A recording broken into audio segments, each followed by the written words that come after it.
This is a case where a detective's knowledge of the area and some of its criminal players pays off.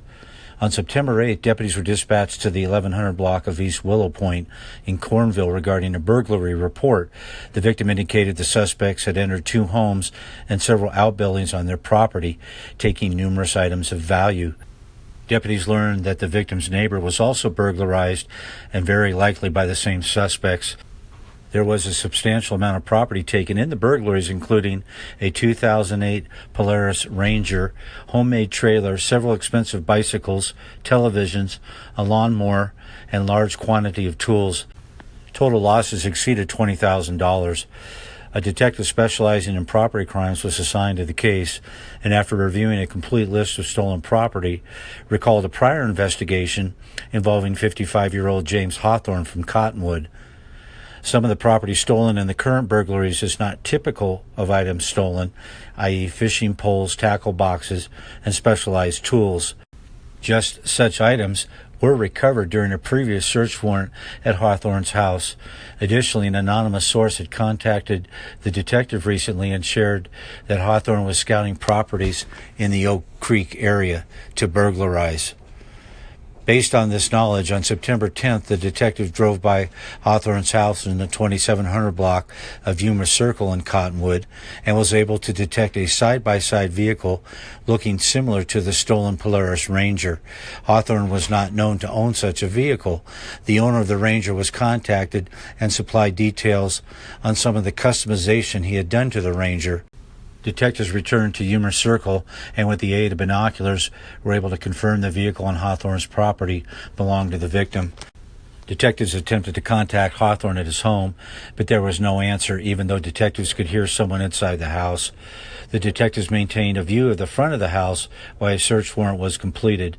During this time, a vehicle pulled into Hawthorne's driveway and 2 occupants were detained, including 28-year-old Vincent Heslin from Rimrock.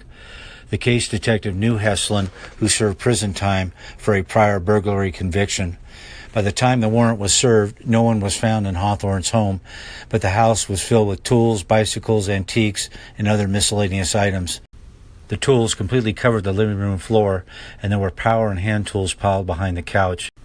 The detective noted you could hardly walk through the room without tripping on mounds of tools.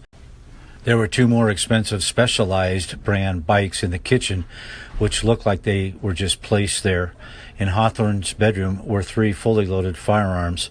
Throughout the home, detectives confirmed finding numerous items that were stolen from the burglaries in Cornville over the weekend. During a search of the car that Heslin was riding in, detectives found drug paraphernalia along with stolen tools and personal papers belonging to one of the burglary victims. The other occupant in Heslin's vehicle, who had been detained, provided part of a puzzle implicating Heslin and Hawthorne in the burglaries. As the investigation continued, detectives discovered 20-year-old Jessica Warwick from Cottonwood also participated in the burglaries. Heslin was arrested and booked into the Camp Verde Detention Center on charges including possession of burglary tools, 2 counts of residential burglary, vandalism, theft, and vehicle theft, and he's being held without bond on a probation violation. On the 12th of September, Hawthorne was located during a traffic stop and arrested. He was cooperative and provided details as to his involvement and those who assisted him in both burglaries. Hawthorne was booked into the Camp Verde Detention Center on charges including 2 counts of burglary, theft, weapons offense, vandalism, vehicle theft, and possession of a controlled substance. He is also being held without bond due to a probation violation. On the 12th of September, Warwick was found in the Cornville area and arrested on a Cottonwood warrant, and she was also charged for her involvement in the burglaries and booked into the Camp Verde Detention Center, and she remains in custody on a $10,750 bond.